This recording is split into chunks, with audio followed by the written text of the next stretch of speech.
दादा रोहित दादा तुम्हाला भेटले येताना.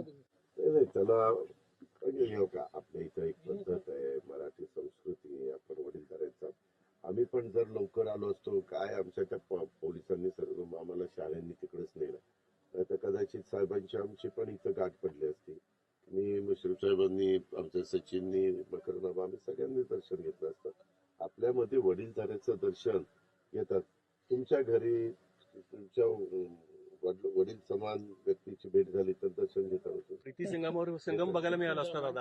अरे बरोबर आहे रे, पण आता काय करतो, टायमिंग जुळलं नाही. मला माहित पडलं. त्याच्यावर मी डिपार्टमेंटवर पण चिडलो. दादा परत प्रीती संगम होऊ शकतो का पवार? हा, आजचा दिवस हा आपल्या चव्हाण साहेबांचं स्मरण करण्याचा आहे. चव्हाण त्यांचं साहेबांचं स्मरण करूनच आमच्या सगळ्यांच्या मनात अतिशय आदराची भावना त्या ठिकाणी आहे आणि कायम ती राहणार. आणि चव्हाण साहेबांचा जो विचार आहे तो कधी महाराष्ट्रातली जनता